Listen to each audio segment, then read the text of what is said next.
Hello, Westford. The school committees planning for budget cuts.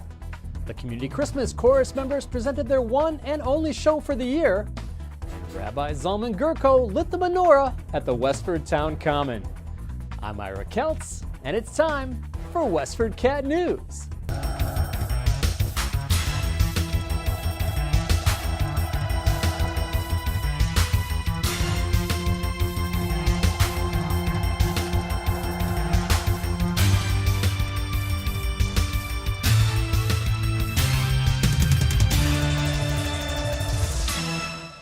Before we get started, I want to remind you to subscribe to our daily complimentary news publication by visiting westfordcatnews.org/newsletter. And if your community or civic group has an event coming up, send us your announcement to news@westfordcat.org. The school committee postponed a vote on Superintendent Everett Olson's suggested budget cuts to bring costs in line with the town manager's recommended school budget. Among other cuts, Olson said he would eliminate his request to hire a facility director as well as a data analyst for the coming fiscal year at a cost savings of $122,000. Olson said he may try to create the new positions in the future. I only consider it a temporary decision because Jody and I have been meeting for a long time with a number of people about this, and we're committed to the position, and I know all of you are. This is the leanest budget in terms of the school department that I've seen since I've been the superintendent in the last 12 years. In other school news, the teacher's most recent contract expired on August 31st. Union leaders have filed for arbitration with the State Department of Labor Relations over a dispute regarding salary increases. A $1.6 million tax hike over 3 years was approved in May to boost teachers' salaries by 6%. But contract negotiations have broken down over a language issue, said school committee chairman Terry Ryan. The teachers will receive raises when the contract is signed, he added. You know, there's an increasing amount of conversation of is the teacher's salary issue causing cuts in the school department budget, and the answer is no. The town has appropriated that amount of money that is necessary to bring the teachers' salaries up to the level that we presented to the public as needing to be. The 1.5% increase is on the general operating budget. That amount of revenue that was generated by the override is in excess of the 1.5% and is absolutely not commingled with any other funds for any other general expenditure purposes. It's specifically devoted for those teacher salaries, period. And it is not a cash box for the school department to use in any way, shape, or form they want. We presented to the public the purpose and the intent of that override, and that's what we're meeting. Watch the entire school committee meeting on westfordcat.org.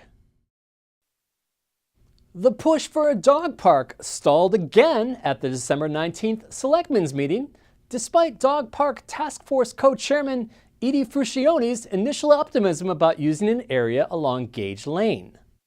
As I was walking in the building tonight, I tried to count how many times I've sat in this chair, and I've lost track. We have to. But I'm pretty excited tonight, and I'm hoping that you will continue to support the choice of the Gage land for a dog park. But selectmen fielded a number of objections from Gage Lane area residents, including those who live over the Chelmsford line. Here's Westford resident Tiffany Scanlon leading the charge for a group of opponents.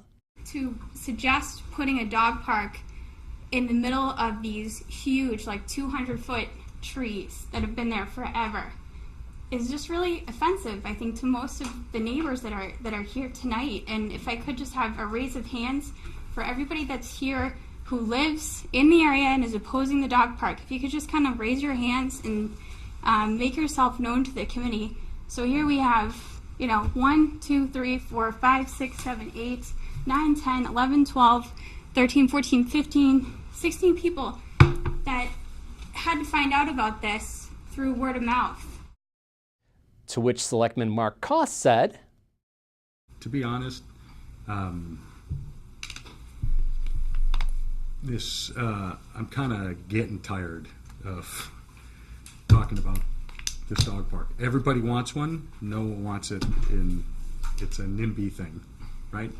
No, I want one, but don't put it next to my house. I want one, don't put it next to my house. I want one, I don't put it over here. Put it in an industrial park. That committee has done, along with town resources, has searched high and low for pieces of property, right? We are left with one, maybe two choices. So I think our decision at the next meeting either needs to be, we're going to have one or we're not, and be done with it. And if we are, which one are we choosing and taking to town meeting? Selectmen will take up the matter again on January 9th. You can watch the entire Selectmen's meeting at WestfordCAT.org. The Community Christmas Chorus presented its one and only performance for the year on December 17th at First Parish Church United. Directed by former Chelmsford High School choral director Carl Rodina and accompanied by First Parish music director Nancy Iberial, the choral group attracted almost a full house despite frigid temperatures outside.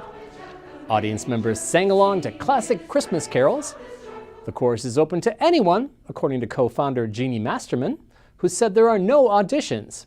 Just watch for notices announcing the first rehearsal next fall. And now for our feature of the week.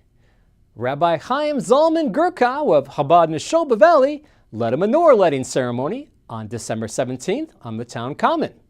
The 9-foot menorah remained on the town green for the duration of Hanukkah, which ended on December 20th. State Rep James Arcero attended the event and presented Gurkow with a citation from the House of Representatives. It's an honor to be here tonight. Happy Hanukkah to each and every one of you.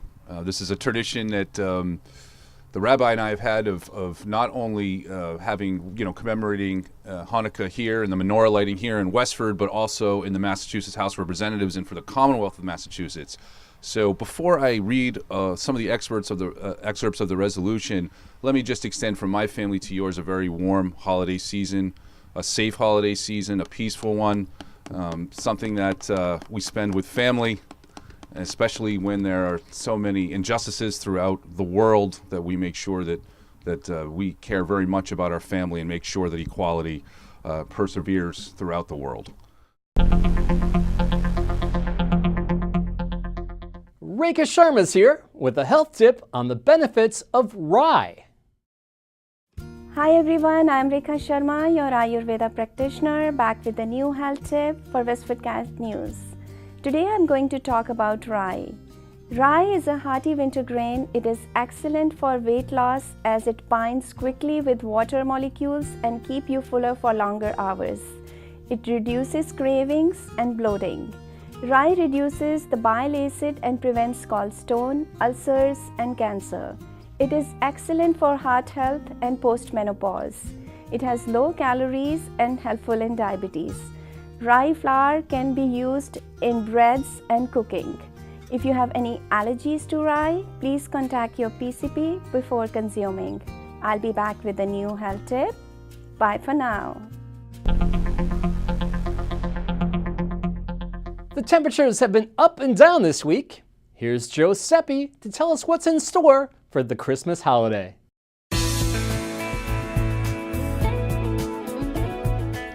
Hello, Westford! This is Joe Seppi with the weather forecast for this weekend, week of December 25th. We have a couple of storm systems moving through the area that will bring rain, sleet, and snow over the next few days. Maybe even having shots of snow on Christmas Day. Here's what's coming up.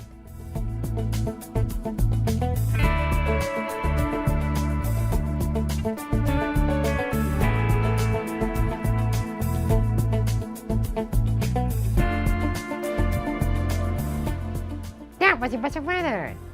Have a great week, everyone. Bonnie is a 4-year-old ferret, available now for adoption at the Lowell Humane Society. Here's Patty Stalker with more. If you're looking for a social and snuggly new pet to help keep you warm this winter, consider adopting Bonnie. a 4-year-old female ferret available now at the Lowell Humane Society. Here's volunteer Mary Rockwood with more information. Hi, I'm Mary Rockwood. I'm a volunteer here at the Lowell Humane Society, and I have a lovely little girl here for possible adoption, if you're interested. Her name is Bonnie, and she's a 4-year-old ferret who's looking for a home. She is absolutely sweet. She snuggles. She loves to be held. She'll sit in your lap. She'll sit on your shoulder if you let her. Ferrets are carnivores, so you have to buy special ferret food. They do have ferret treats if you want to try like chicken bits, ferret treats you can buy at the store. Other than that, you just keep them on their ferret food. You can let them out of their cage, but you have to watch them. They are like weasels. They can fit into the tiniest spaces, so you have to be very, very careful with them. You can take them out, play with them, make sure that you're in a room where there's not a lot of places for them to hide, get caught up in. Otherwise, you could lose a ferret. Like you see, they're very, very wiry. But they are sweet. A lot of kids, when they take them out, they just put them on their shoulders, and I've seen a lot of them just sit there and sit on somebody's shoulder like a parrot. But she is a sweetheart. She came to us back last month in November, so she's been here about a month, and she's looking for a loving home to take her home and love her. The Lowell Humane Society is always looking for donations and volunteers. To learn more about how you can help, or to find out more about Bonnie, or any of the other pets available now for adoption, go to lowellhumanesociety.org or visit them at 951 Broadway Street in Lowell. Call 978-452-7781. For WestfordCAT, I'm Patty Stalker.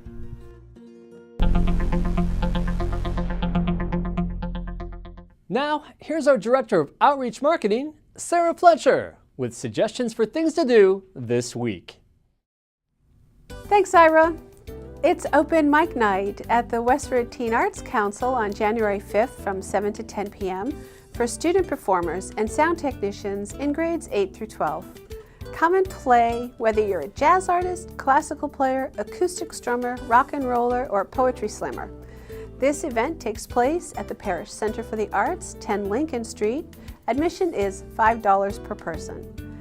For more information, please visit westford.org/PCA. The bi-monthly knitting group meets Monday, January 8th at the library from 3 to 5 p.m. If you enjoy knitting, this informal group will connect you with others who also knit for advice and camaraderie. The group meets on the second Monday of the month. This is a drop-in program that is open to all ages. If you prefer evening hours, the group also meets on the fourth Monday of the month from 6:30 to 8:30 p.m. Call Christina Liedberg at 978-399-2309 if you have any questions. Looking for something to do indoors this winter? The Pottery Studio is holding a series of Monday classes for ages 6 and older beginning January 8th from 4 to 5:30. Students will learn to sculpt, hand build, and add nature to their designs. All supplies and firings are included in the cost. The studio is located at 108 Lowell Road. Classes cost $150 per person. Tuesday classes are also available. For more information, visit westfordpottery.com or call 978-692-2414. Happy holidays, Westford! That's it for this week, Westford. We leave you with images from the WestfordCAT's holiday party at Bamboo Fine Cuisine in Westford. It was attended by many of our valued volunteers and extended community. To all who have contributed to our productions and news stories this year, thank you and happy holidays.